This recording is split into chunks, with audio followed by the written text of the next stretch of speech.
So I went with Graham's family to pick him up on Monday after 16 years in prison, and we met 14 years ago on a soccer field at Buckingham Correctional Center. And the first thing he said to me was, "Hey, you got a crappy tattoo. Like, do you skateboard?" I was like, "Thanks, man. I really appreciate that." But I mean, what do you remember? Like, From the early stuff, I mean, when you talk about it, I remember that, but I don't know, not so much of the early stuff, man. I just remember the years of us, you know, walking the yard together and talking, or going to work, man. Yeah. I mean, I looked forward to going to work for, a ton of reasons. It's good to get out there, man. Get to work with your hands. Get to go from, a plastic spork to having tools in your hands. Yeah. But then, you and I mean, not only were we just good friends, but I mean, we worked well together. Yeah. We were able to get stuff done, that other people couldn't get done together. I mean, we've had plenty of coworkers, and 9 out of 10 of them, it's just more frustrating you know, than anything else. And it wasn't that way for us. We always had that bond in a way that, like, we were friends, yeah, but it wasn't one done. person was like the leader and the other one was being told what to do. It was, all right, let's go figure this out. All right, cool. I'm gonna climb into chase and work, and you're, or okay, now and we got it done, and it was good. And then play soccer together, do whatever, go over to the band room, and that stuff was good, man. It made a difference. You lose one person like that in there, and you're happy for him leaving and stuff, but it can change everything about the time you're doing. And Well, no, because we worked maintenance together. We were on opposite soccer teams for years when they had yeah, the picnic, and we would like have this battle, and it was always like, we'll see who can win. Your team never once won, never, never once, which has a lot to do with you being there, I think. But of course, uh, no. So then it really was. It was getting into the band room or doing work together, or just hanging out. And then when I got moved in the honor pod, and we were on the same side of the yard, we could actually just go yep, walk the yard or lift weights or kind of hang out. And then when COVID hit, and they would let us out on the little like what do you call it, like the porch area or whatever, and you guys were on the yard, like we could still talk. I was isolated from everybody else in the prison, but I could just like hang out and talk. We could yep, catch up, and that just meant so much. But then you talk about leaving somebody behind, because I know that was one of my things. Was when I left, like when I left from there to Coffeewood, it sucked because I went to an open dormitory and it was miserable. But I missed the people. Like I missed the friendships that I built over those years, because when you go through something like that with somebody, like it's a different experience. And then, like you said, when I went home, like the day I went home, I mean, I got a lot of hugs and handshakes, and I was just limited to who I could see because of COVID protocols. But in my mind, I was like, these people have to be here tomorrow. Like, they have to wake up in a cage tomorrow. Like, this is terrible. that's the part that's been, because when I got out, I mean, when you're in there, you overthink it, or hell, you just, what else do you have to think about, because it sucks in there. And while you're in there, you forget, you think about like how good it's going to feel to be out there, but you don't really remember. There's a disconnect, and you hold on to wanting to get there, but then you get out, and you think that it's gonna, like, there's a lot of this is gonna feel so unnatural when you get out, and literally you walk out, you get in the car, and by the time you're out of the parking lot, it's like, was I really just in that place? I mean, there's no transition, and there's nothing in the world that feels like that, the way it feels to be in there. So when you sit back and think about it, that is what you do, is you feel bad for the guys that are in there. When I think about that cage, those brick walls, the concrete, the gray and white, and I think about the guys just walking in that tiny little, I look out here and it's just open, it's free. I mean, there were things that didn't adjust immediately, like even just my vision, being able to Yeah. look at great distances, walking up to trees and stuff like that, just, they almost seemed like 3D in a movie. Like it was, I mean, when we Yeah. were driving down the road, we would come to a stop and it would feel like we were going in reverse. Yeah. And so there were some things that were off, but yeah, it's so, this is right. This is natural. And without having something to really tie you to that, when you think about it, you think about the guys you leave in there, because there's some good people in there. And I mean, I understand that, prison's required. There needs to be in some way but it's broken. I mean, it's a very broken thing, and there's a lot of us that go in there and for different reasons. Bad scenario, could have been one-time thing, could have just been, maybe you were just making a mess of your life and didn't have time to ever focus and get it together. I know for me, coming out now, I've realized that I was in a prison before this. I was telling you yesterday, like I really was, like, because I've never felt this free before. Before this, I had trouble ahead of me, trouble behind me, and was in the thick of trouble all the time. And not bad. I wasn't a bad guy ever. A big heart, loving always. But it was living in the moment. What did I need to get done? How was I going to get it done? And the rules didn't really much matter. It was never hurting anybody. That was, but it was just going about everything the wrong way. So it was, now I look and I'm like, I've got all good things in front of me. All good things. Well, I mean, not necessarily behind me, but really, yeah. Like this last, Because you made the best of a bad situation. I've worked hard in there. You don't get very far ahead in there. Like you put that same effort out here and you move things. mountains. Yeah, but in there, it didn't matter, man, because I was done. I mean, and my daughter made that possible, really, because she became that bigger thing that. Okay, yeah, you have to start thinking about the future. You have to think about everything you do is, she has to deal with. And what I wanted for her, there was no shortcuts to. There was no shortcuts to being able to give her a good life, make sure she knew her dad loved her, like make sure she had every opportunity in the world. I mean, that stuff's not easy to give to a kid from prison, but I got really lucky. I've got great parents that, were there for me and made it possible for me to be in touch with her all the time. And here I sit, like, go up and watch YouTube videos with her at night and crash on the bed next to each other, laughing, feeling like I was never away a day, like to have that bond, went out and got my license the other day, took her to get her learner's permit the next day. The next day, so cool. Took her out and taught her how to drive. I mean, it's been... Well, and that was the thing that first impressed me about you. Like, you meet somebody in prison and you, like, notice some quality or you just associate something. I always associated the fact that you were an amazing father. Like, you would write her letters, you would give her homework assignments, you were always there. Like, you would call and she would say, I don't really feel like talking. You'd be like, all right, well, cool. Like, we're going to talk. Yeah. And you would show up in a way that even, when she was little, because she wasn't even born until after you went into prison. Yeah. So you watched the whole progression, but like even now, I mean, she's a teenager. She's not always going to be easy, and she's going to be like, hard or say she didn't want to talk. But you're going to be like, hey, we're going to talk. Like, I'm your dad and I love you. Like, I want some time with you. You're letting her know at every step of the way that you love her, that you're there for her. Like, a lot of kids don't get that. And she got more from prison, from you being in prison, than most people that I see out here, either because parents are so distracted or they have so many things going on or they don't have time or they just don't know how to show up in somebody's life. And I just think it's amazing. Well, I mean... she's key, and I mean, I don't know, something about, I don't know if it's something about who I am that just, like, that was what I was made for, man, it just feels like she's my compass, man, she guides me, and, it's wild, you watch them struggle, and you watch them, have their good times, and you're just there for them, Well, I don't know, it's hard to... And so you're adjusting to that, being with your daughter in person for the first time, but that's not the only adjustment. I mean, we've talked about some of the different struggles of, like, that first day you got out and we went into the CVS and you were just like, or the first day you were looking at the menu and you were like...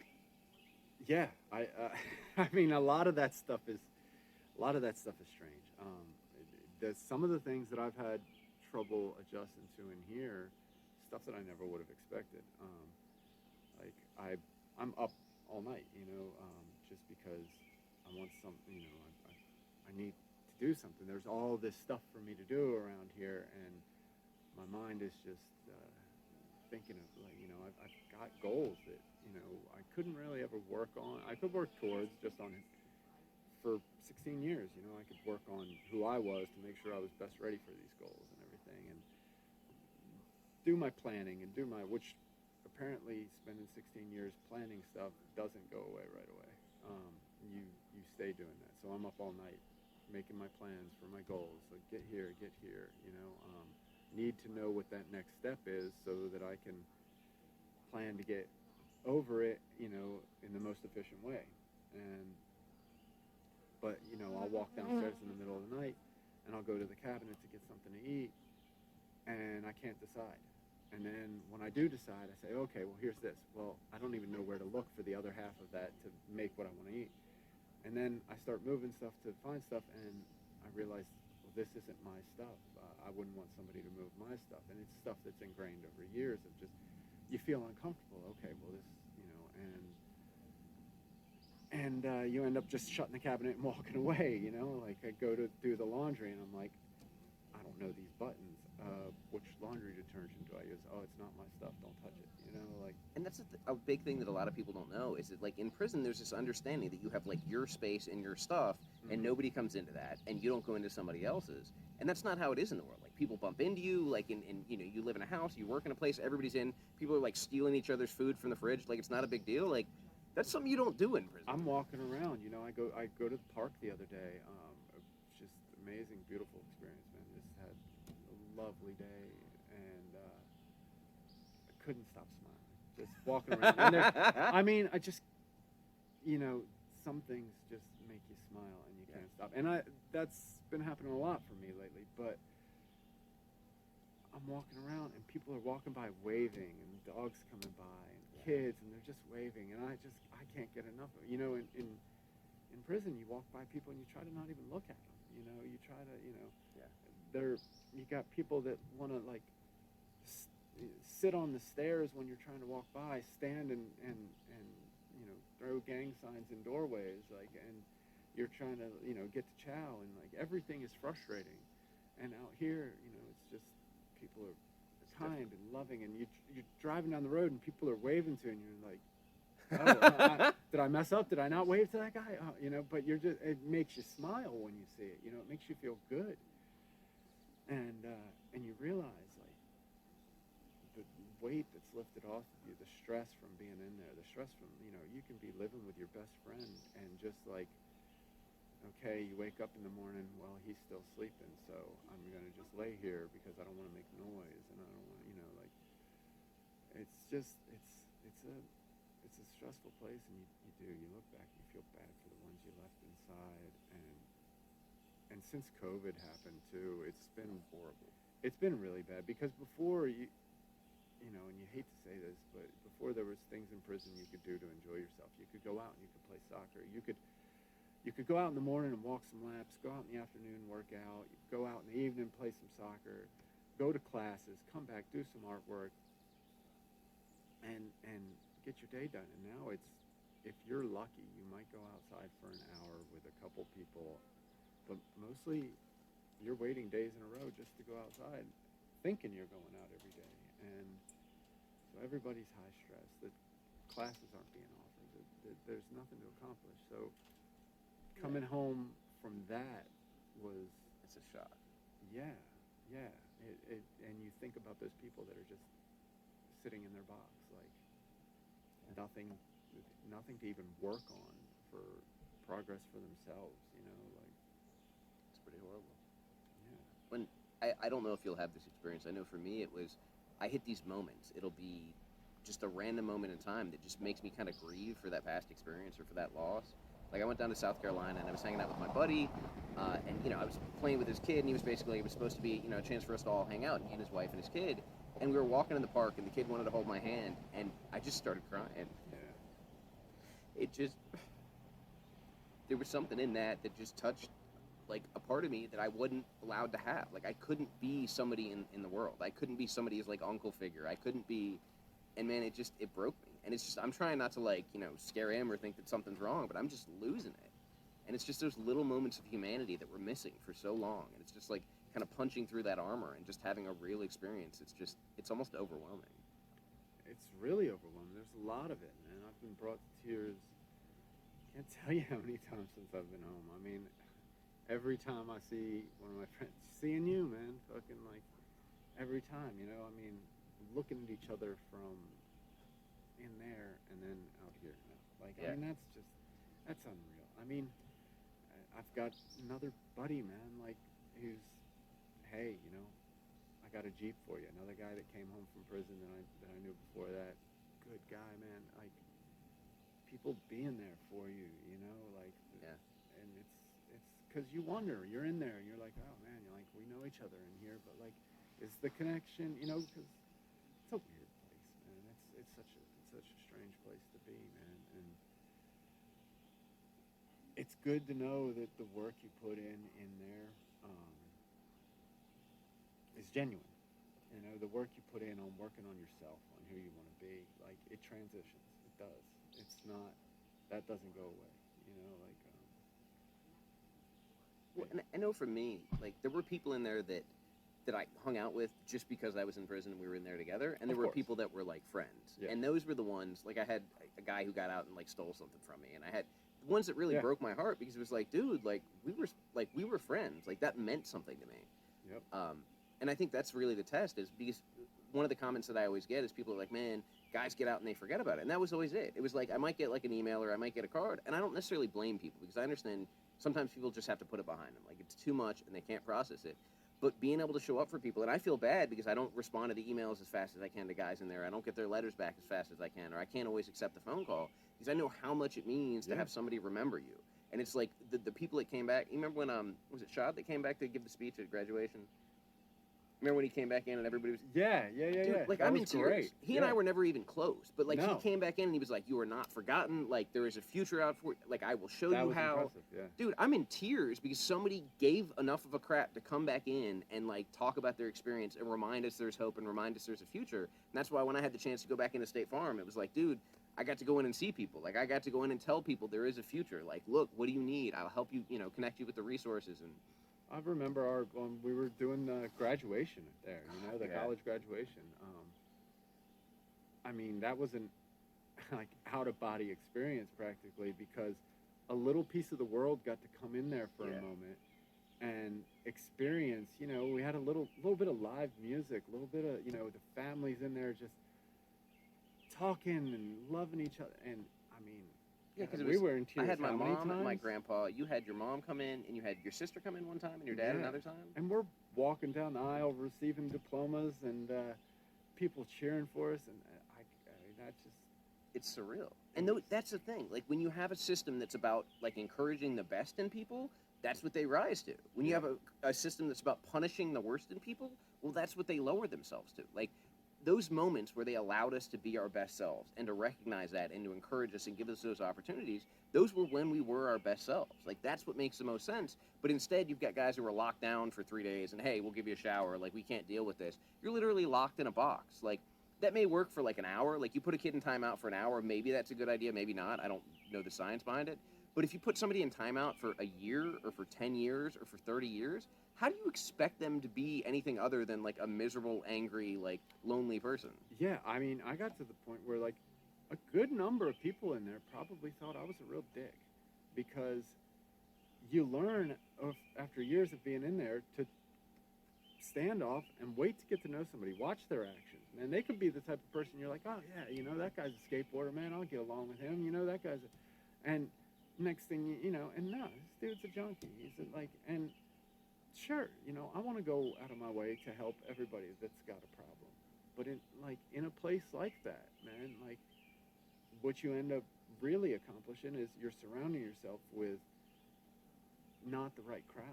You Yeah. know, like even if you're there trying to help them, you know, or they're putting you in bad situations, and so you end up like not talking to those people, you know, or really taking your time to get to know.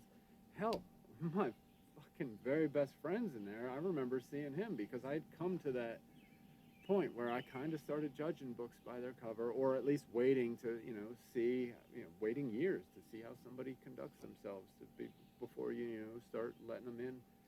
And one of my very best friends in there, man, Kevin. Yeah. I remember the first time I saw him sitting in the chow hall. I walked by, and the thought that went through my head is, I said, "There's a guy I'll never speak to." Yeah. You know, he just looked angry and covered in tattoos, and you know, I was like, "No, nope." You know, and Ends up being one of the best guys we met. absolutely, man. You know, just man, got a heart that, like, I don't care. He could be in the middle of using something. He'd give you everything he owns. Just, you know, just a great guy, man. And is one of the saddest cases to leave in there, you know, because I mean, he's hoping on parole, juvenile life sentence. You know, I mean, he's hoping to get out. Deserves it more than anybody I know. And it's hard to leave that behind, but it's crazy also to go, you know, damn, like, almost didn't give this guy a chance, you know, like, and so it makes you go, all right, yeah, I'm in here, and sure, a good percentage of the guys, like, are people I don't want around me, you know, that aren't trying to even get their shit together. Man, the ones that are, there are some good people in there. I mean, there's good people everywhere, you know, there really is. And I don't know, you know, there's all these facets to it that just, I get it.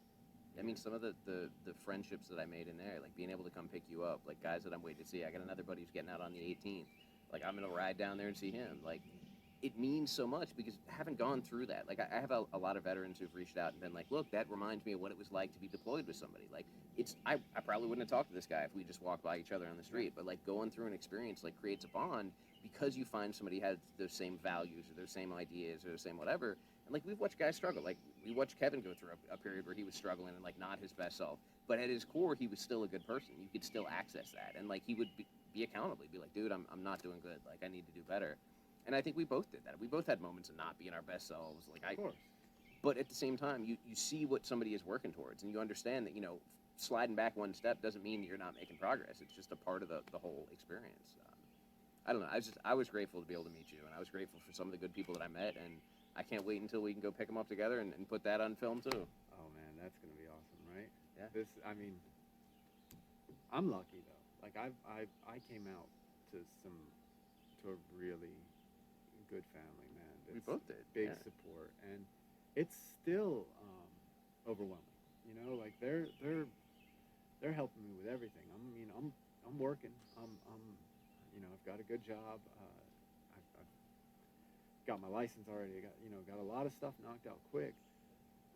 But it's overwhelming not knowing, you know, to have these goals. And I mean, they're big goals. You know, get a house with my daughter that's a good place for us both, a place that she wants to go to. Because I mean, it's not easy to leave something like this. This is a amazing. beautiful thing, and I'm lucky that she wants to take that journey with me. You know, like, that's a really cool thing, and I'm really lucky that I've got so many opportunities. You know, part of it is kind of picking a direction. Yeah. You know, that's one of the first steps is saying, all right, you know, I've got people, job offers out, like, left and right, that it's just like, okay, you know, now let me figure out what's going to be the best one for this scenario, you know, and so much to factor in. And Can you imagine trying to do this, like getting out to a homeless shelter, or can you imagine getting out and like living in a crack house, or living like? How do you do that? I don't know. Like, I mean, I don't. It's a miracle that people make it when they come out. You know. I agree. Because yeah, I mean, I'm coming out to a job straight away, beautiful home. I mean, I can really decompress and feel happy here, and have support and love from just everybody. And a lot of the stuff I worried about while I was in there, you know, I worried, like, oh, I'm coming home to the county where I was messing up, you know, and, you know, sure, I've never, you know, harmed anybody before, but collateral damage is bad, you know. People get their feelings hurt. People get, you know, like... Well, I mean, there's a very real impact. Like, most of your crimes were grand larcenies, and that's not a big deal to some people, but really, like, if it's a person's home, if it's a situation where somebody loses something they care about, like, there's Absolutely. a huge emotional impact. Yeah, and at the moment, you know, or at the time, you know, like, yeah, I was young, and I wasn't doing it like to harm somebody. I wasn't even actually doing it because, like, I needed something. It was one of those, going out, hanging out with the guys, and partying, and next thing you know, you're doing something stupid, and afterwards, the next day, you're like, what the hell did I just do? And now it's trying to get out of it, trying to get, so now life just really goes downhill, and I'm like, damn, like I was a good guy. I had good jobs, had, family, had everything going, and would just go out and do something really stupid. But I was definitely in a very different place, like in who I was and stuff like that. That was, it wasn't entirely just like, oh, this just happened out of nowhere, man. I was in a not great place, like mentally, and trying to figure things out. Wasn't mature enough to know that I was even like trying to figure things out, to mentally assess what was going on, to have something important enough to not want to lose. And now it's man, it feels great to like. It's a different place. It is. It's like we woke up from a bad dream, and I mean, I was joking with you this morning. We were sitting here drinking coffee, and like we're not in a prison chow hall. We're not like walking around with fences and razor wire and guards. Instead, we're sitting here like having coffee, and I was like, dude, I'm pretty sure I died in a car accident, like getting transferred from one prison to the rest, and this is just some dream, or this is heaven, because life has turned out so much better than I ever could imagine.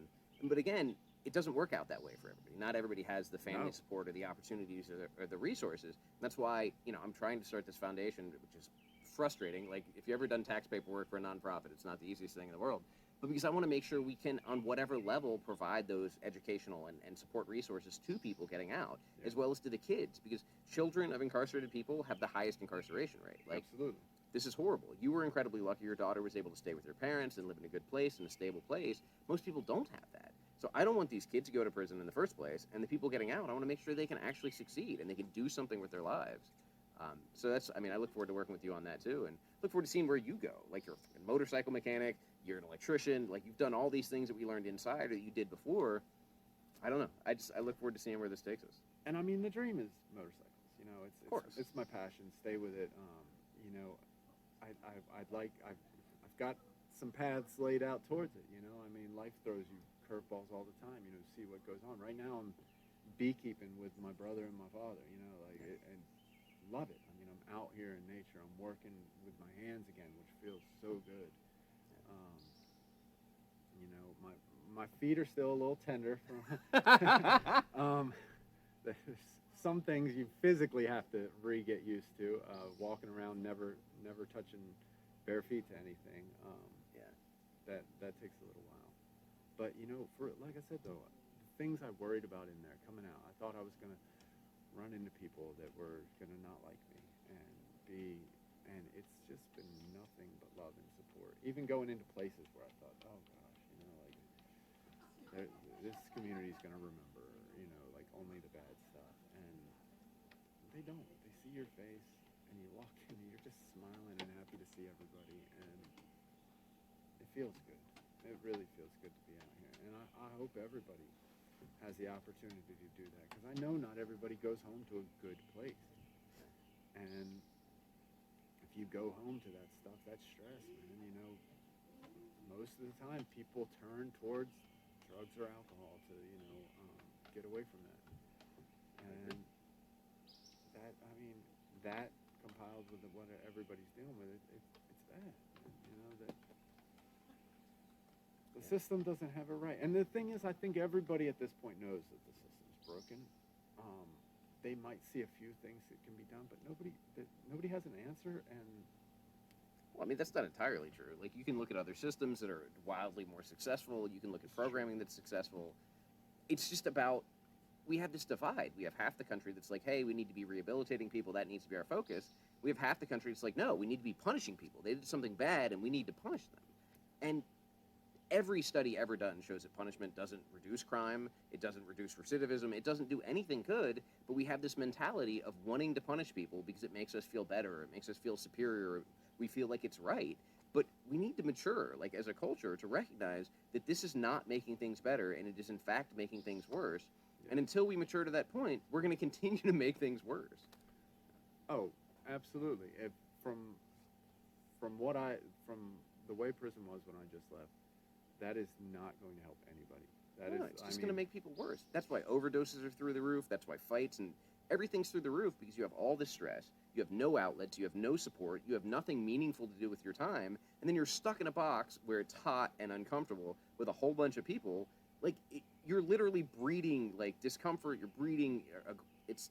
Well, and I know I got lucky. I got 4.5 years knocked off of my sentence because all of my crimes are nonviolent. Yeah.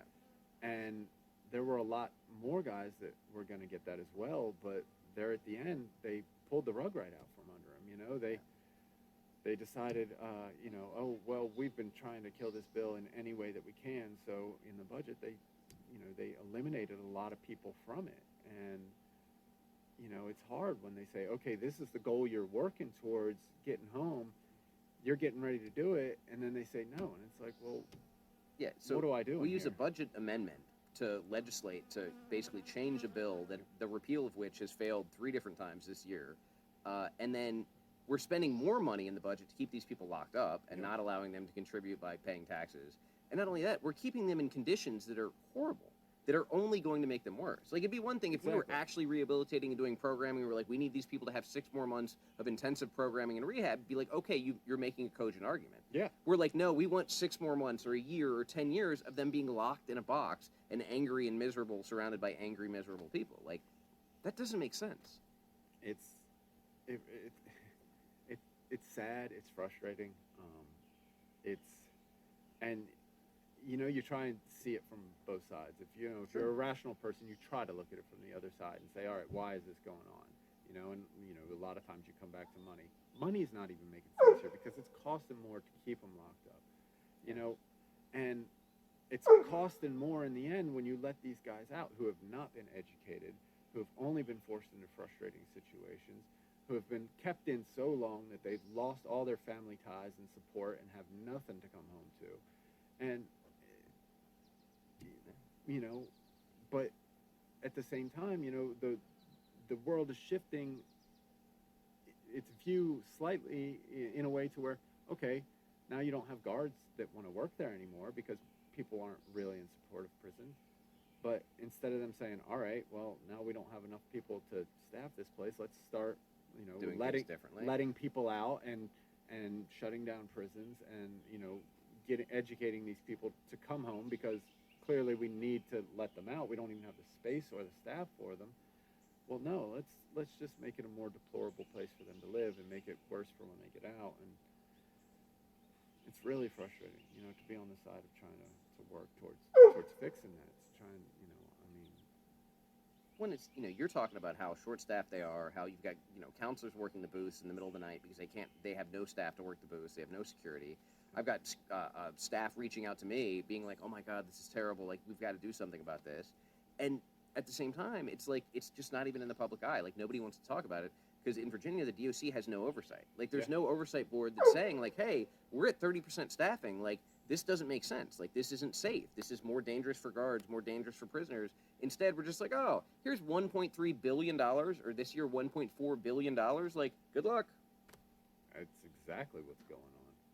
It's insane.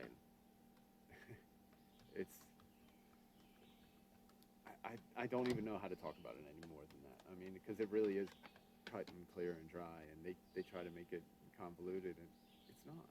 I agree. Yeah. But and you've got the good ones in there. You have some amazing ones, and some of the amazing ones have reached out to me. I've some of the amazing ones I've bought lunch for because they're good people. Like, I remember that. I remember the humanity they brought to those situations, and I appreciate it. Yeah. But hopefully, we're on the process of making a change, and if we can't do it system-wide, we can do it one day at a time for everybody we pick up, for every guy that we meet on the street, for every person that we stay in contact with, and it gives some sense of hope to, whether it's going back to speak or just writing an email or just accepting a phone call and giving them some sense of hope going forward. And again, hopefully, contributing out here in the world because... Well, and I hope I can, when I was in there, even one of the things that was important to me was anytime somebody told me they had a kid, just telling them, asking them what they're doing and what was working, what wasn't, what was hard for them, and trying to give them, not tell them what to do, but say, hey, look, this is what worked for me, because I actually had the chance to, do it and do it for long enough to see results, to see how, to take everything and try and make the best out of it. Say, okay, well, this is a tough situation, so how do we make that good? You know, how do we use that for something positive? You know, and teach guys, because I mean, the key starts with putting the time in. That's all there is. Absolutely. Like, you know, if I'm gonna spend 8 hours a day out here, you know, working for her, you know, like spending time with her or working to support her and pay the bills, then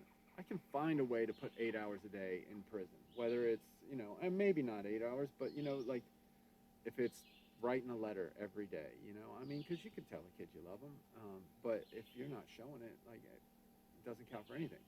If you put the time in, you don't even have to tell them you love them, and they know it. Yeah, they know it, they feel it. You just. And I like what you said. You said, you know, some people would be like, oh, well, you know, my baby's mom won't let me, you know, talk to my kid. And you used to tell people, like, no, I want you to write in a journal every day, just like you're writing them a letter. So that way, in a year or 10 years or in whatever, that kid is going to get that journal or that box of journals and know that you thought about them every single day. They'll never have to wonder. They'll never have to wonder, did my dad love me? They'll never have to, you know, I mean, because you see kids. They've got parents out here that tell them they love them and don't show up, you know, and that confuses them, because the kid's like, this is my parent. They try and love them, and then, you know, when they are old enough to process it, it hurts.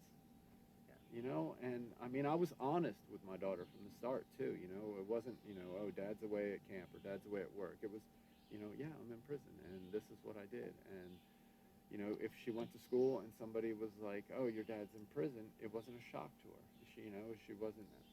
I never wanted to have to felt like, you know, oh, she told him no, I wasn't, and comes back later that, oh, she turned her into a liar, or, and you know what? I remember one time a kid said something to her like, yeah, your dad's in prison, and she said, yeah. Well, my dad writes me a letter every day. Does yours? You know? Like, I mean, floored the kid. He didn't know what to say. You know, like, okay, you know, and she would bring in my artwork that, you know, I do for her in my envelope, and her friends loved it, man. You know, it was never a taboo situation that she kept hidden from her friends. It was never, you know, there was this open honesty about it, that she wasn't ashamed that I was in prison, man, because I was her dad. I was still being her dad, you know, and I mean. And that's why I like this guy. No, but I see guys in there, and I try and help them with that, and I try and teach them, and I try and show them, you know, I say, hey, look, do this. Well, I can't draw. Doesn't matter. Draw them stick figures. They're going to trip off it, you know. Oh, well, my kid can draw. She's going to. So what? She's going to laugh at it. If they can't draw, if you can't. I was like, what can you do? What can, you know? Just show up. Yeah, I was like, I don't care if you crumple up a piece of paper and put it in an envelope every day, man. You know, your kid's going to find something about that they love, man. You know, look, my dad spent the time to mail me something today. Yeah. And, you know, it's important. And that you won't always have somebody on the other side that's willing to you know, help and reciprocate that stuff. But there'll be a day when you get there, or there'll be a day when the kid comes looking for you. And they can know. And you don't have to explain to them. You don't have to say, oh, she kept me away from you. Kids are smart, and they're resilient, and they will figure it out, and they'll see it. And you just keep being good, you know? You just keep working for them. You don't give up. And it'll figure itself out, you know? I agree. Well, I feel like we've covered a lot in the post-prison interview. We probably got to go ride the dirt bike or like do something productive. Well, I can't wait to, you know, like, hopefully have more forward videos that show some progression. You know? Absolutely. I am definitely still sitting here, like, chipping away at goals right now. Well, yeah, I mean, plus you're still in shock. It's been less than a week. Like, trust me, it takes a couple weeks for all this stuff to go away, and then you still, 6 months out, will be walking through a park with your buddy and his kid and just break down in tears. It's just part of the process. Yeah, things happen. That's for sure. I still look like a fish out of water when I try to swim. Oh, yeah, that was, so, riding a motorcycle, immediately came back. Driving a car, immediately came back. Yep. Swimming, I feel like I'm doggy paddling. I look so bad. It looks so bad. Well, in the video, you diving in the pool, everybody was like, oh my God, please don't ever do that again. Like, you look like you're going to kill yourself. Like, you dove in, like, head first like a little kid. It felt great. I saw the video. Did not look so good. Yeah, I'm kind of on their team for that one. Might not do that again. Well, Luke is going crazy, so I'm gonna go get him. But thank you, buddy. Yes.